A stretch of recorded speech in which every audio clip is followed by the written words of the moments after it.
Mana Pak Anggota? Lampung, Papua. Iya.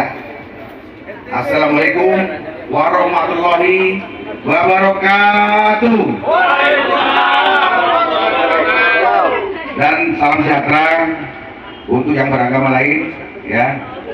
Alhamdulillah pada siang ini seluruh relawan yang tergabung di Rumah Pemenangan bisa hadir di Jalan Imam Bonjol ini.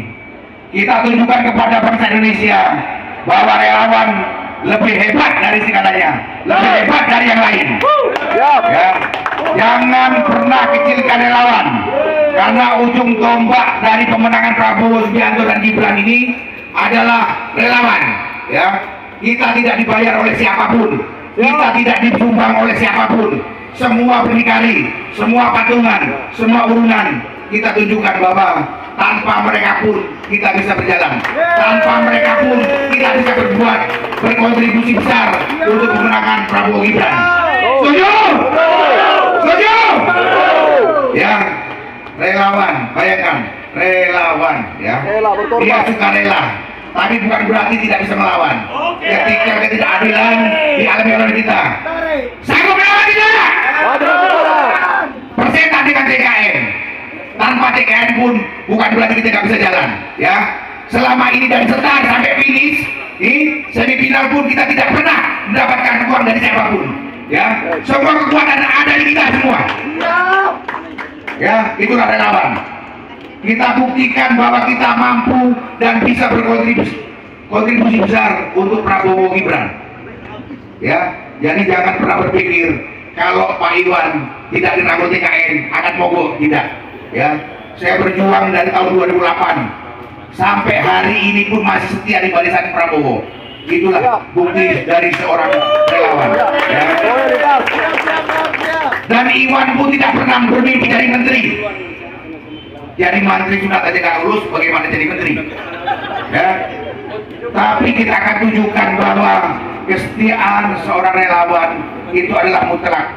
Kita mampu dan sanggup berjuang dari ujung gunung sampai ujung jedak, ya.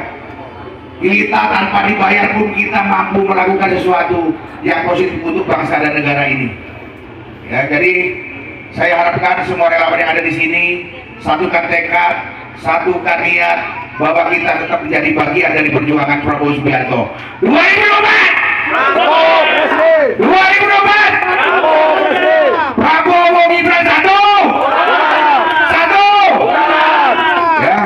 Jadi bukan berarti kita tanpa bantuan mereka kita kendor, tidak, ya.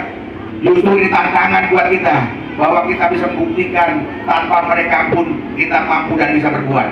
Ya, setuju? Kawan kita dari Papua, bayangkan, ya, tepuk tangan untuk Papua. Ya, nanti rekan kita dari Papua pun akan naik ke sini untuk orasi, untuk menyampaikan unek-unek, menyampaikan rasa yang mereka miliki, ya, bahwa Papua itu tidak minta merdeka, cuma minta keadilan dan kesejahteraan, ya. Jadi narasi merdeka itu ada segelintir orang yang membuat sengaja supaya situasi dan kondisi Indonesia semakin tidak karuan, ya. NTB mana NTB? Lupa, nih ibu kita dari NTB, ya, NTB. Itulah, ya, tadi dengan sukarela saya sumbang kesenian rebus dari Banten. Itulah pembinaan saya yang saya lakukan di Banten. Mereka masih muda-muda, ya. Jadi untuk kaum-kaum Gen Z ini sekarang pintu regenerasi sudah dibuka, bahwa yang tua pun harus sadar bahwa suatu ketika nanti mereka harus menyerahkan kekuasaannya kepada yang muda, ya. Yang muda ini pintunya ada di Mas Gibran. Jadi seharusnya kaum Gen Z ini mendukung Mas Gibran untuk jadi wakil presiden dari Bapak Prabowo Subianto, karena regenerasi memang harus terjadi, ya. Seharusnya yang tua malu kalau mereka tetap memaksakan kehendak untuk terus berkuasa di negeri ini. Betul. Ya, jadi serahkan kepada saya 10 pemuda, maka akan menggoncang dunia. Itulah, ya. Soekarno sendiri juga bicara begitu. Baru dengan anak ingusan saja mereka sudah kebakaran. anak ingusan katanya, tapi membuat mereka tidak bisa tidur. Baru satu pemuda dari Solo, belum pemuda dari Batak, belum pemuda dari Manado. Iya. Belum dari Solo ini dari Solo. Ya, Solo lupa, ini dari Solo Mas. Ya, ini orangnya Mas Gibran dari Solo, datang juga ke sini. Hanya seorang anak ingusan mampu membuat orang-orang tua tidak bisa tidur. Baik kan Bang Jibi? Betul. Betul.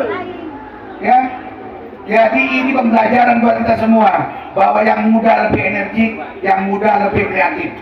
Ya, kalau yang tua Pak Prabowo cukup matang dengan pengalamannya.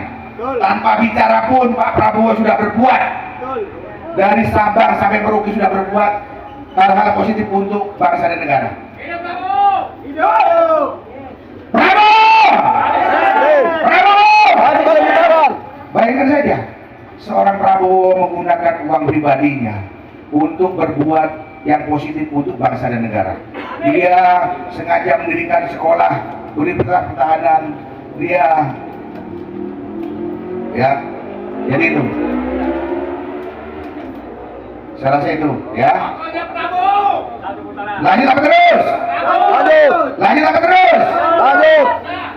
Ya, Bapak Prabowo itu dengan kemampuan sendiri, ya, dia keluarkan uangnya, dia buat sekolahan yang ahli tentang air. Anda tahu Atambua?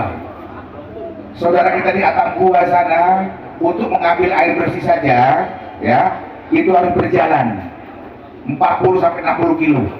Jadi 2 hari sekali mereka jalan. Prabowo paham Atambua, makanya dengan uangnya dia gali, dia bor sumur supaya apa? Masyarakat di situ tidak perlu jauh-jauh untuk mengambil air. Ya. Belum lagi yang lainnya baru berwacana untuk ikut memikirkan Palestina. Prabowo diam-diam pun sudah diubah ke Palestina. Ya. Dan itulah kehebatan Bapak kita. Bravo!